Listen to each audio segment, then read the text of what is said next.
what you owe me is to sit down, listen, watch this video to the end, so that you go add something to your number 6, so that whenever or when next I say Nigerian leaders, the current people that we have now in the corridors of power are the most clueless, you go run, go comment section, say, I hear you, sir. I want to expatiate that argument so that you understand it better. Who am I bringing? If not Kenneth Okonkwo. When I say this, my word, they call Kenneth Okonkwo. I beg, in fact, I am saying it with my full chest. I don't get breast too, but with my full chest, I talk and I say, Kenneth Okonkwo is the smartest, most intelligent spokesperson I have ever seen since my over 3 decades of existence inside this country. If you think there's another spokesperson anywhere, political anywhere that speaks the truth to power, eloquently, without fear or favor, they fear anybody, go talk at the way they. If you think there's another person, come to the comment section and mention the person's name. Maybe we'll not debate and see who is better. But I stand on this solid rock and I say Kenneth Okonkwo is the smartest, most intelligent, in fact, the boldest, in everything that characterizes somebody that have a conduce, is in Kenneth Okonkwo. Come and say, I'm lying in the comment section, and make sure you watch this video I want to play for you to the end. Then you will understand why we are where we are. People that think that they can just come out with stubbornness and make this country work. Now lie you. You use stubbornness and make a country to work. You don't use stubbornness to make a country work. You apply number 6. You understand? You apply the school where you go. You apply economic principles. When they tell you from consumption to production, you will understand it better. I'm talking too much. I give you Kenneth Okonkwo. Watch it to the end.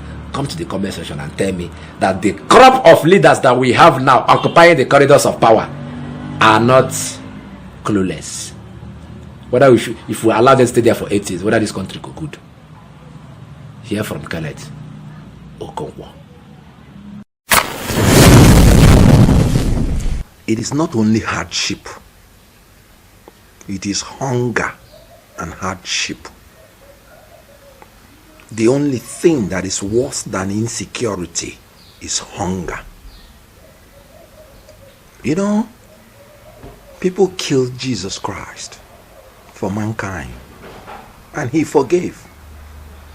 But when he was hungry, and the tree that was created by God, but when he was hungry, and the tree that was created by God to give him food could not give him food, he cursed that tree, and the tree died. Jesus, that forgave his killers, could not forgive hunger. You know what that means? A hungry man is an angry man. And when you're hungry, you are catapulted to the level of irrationality. You don't want to hear again what is causing your hunger. You simply attack the people whose responsibility it is to give you food. It is the responsibility of government by our constitution to cater for the security and welfare of the people. In Nigeria, farmers cannot go to farm because of insecurity. Nigerians are not lazy people. In the 60s, we were exporting agricultural products and we had surplus to eat. Then there was no mechanized farming. It was subsistence farming that was giving us foreign exchange. Now today, we have mechanized farming, yet people are hungry. Today we have more people, yet people are hungry. Today more lands are accessible, yet people are hungry. More than 923,000 square kilometers of fertile land in Nigeria, yet people are hungry. What a level of incompetence and corruption of the leadership cadre of Nigeria. That is why I believe Mahatma Gandhi, when he said these are the things that destroy us. Politics without principles, wealth without work, knowledge without character, business without morality, pleasure without conscience. You can see the leadership cadre in the midst of this obvious want, hardship, hunger, and depravity, degradation of the people, still living in opulence, living in pleasure, without conscience. Look at them telling people to be patient. And the person telling people to be patient is wearing a watch worth millions of naira. Look at them saying they have bad road, and then saying they need imported 165 million naira SUV to drive the bad road, which you could not give the people for almost 30 years of democracy. Pleasure without conscience. And then you're telling people who are hungry to be patient. And you're taking all the money. Look at the purported humanitarian ministry, where people are taking 3-point-something billion naira in purported consultancy services award. And the vulnerable people, even the 500 million naira they say is meant for them, wouldn't even have gotten to them because it was sent into private account. Nothing for the poor people. No food, because farmers cannot produce anymore because of insecurity. Look at naira. Naira has collapsed, heading to 2,000 naira to $1. And the reason, look at the incompetence they are displaying, throwing more dollar. You left your high office in the CBN and you went to the bureau de change and you say you will compete with them. You devalued naira to their own price, and when they outsmarted you, you now use EFCC to start chasing them around for doing business. So if you devalue it to 2,000, they will help you devalue it more, because that's how they make profit. That is their business. And then you that came down to their level to compete with them, you're down the one complaining. Who told you that you increase the value of your currency by struggling with the people of the parallel market or Main Street exchange market? No! You increase the value of your currency by increasing your productivity and having self-sufficiency at home and having a steady export market. That is how you increase your productivity.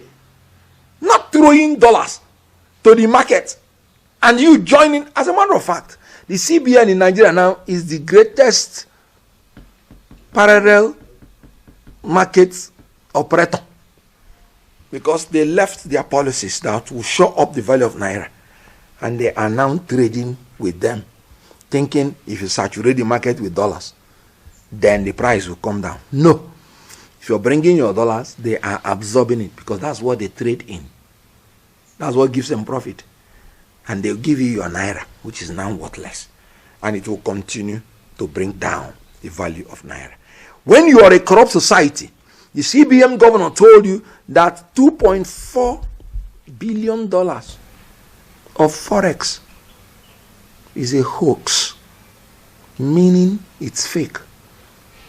Out of $7 billion, they have $2.4 billion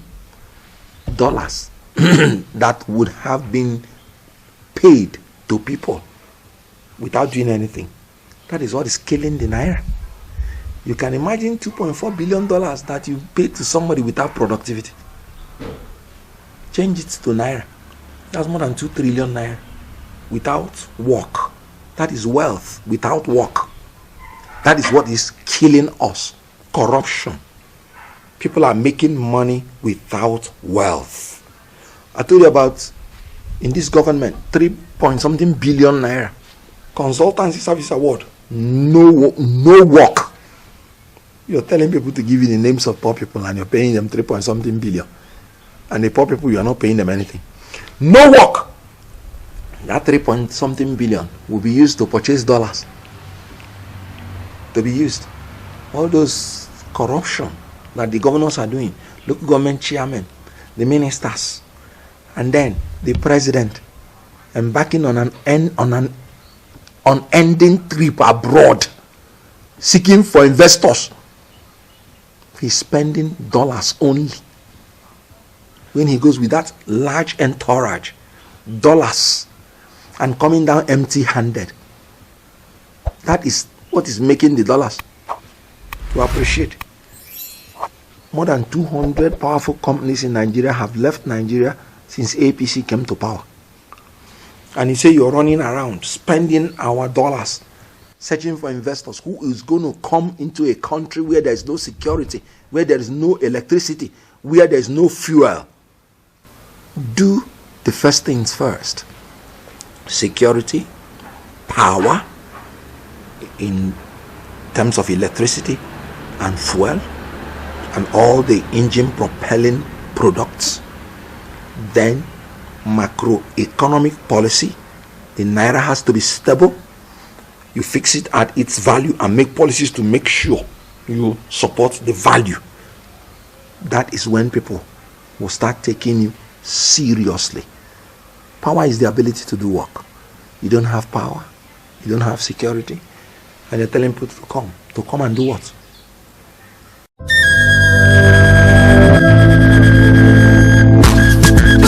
For centuries, the Ijele has been a revered masquerade in Igboland, a predominant tribe in southern Nigeria.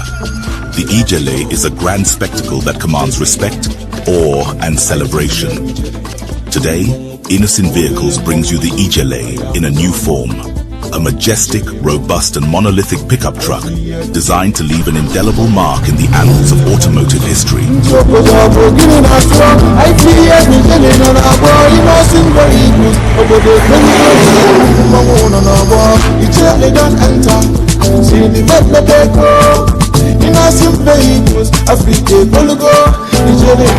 The Innoson Ijele is equipped with a powerful 3.0 L turbo engine and 4WD to conquer any terrain with ease. Make way for the Innoson Ijele, Innoson vehicle, the pride of African roads.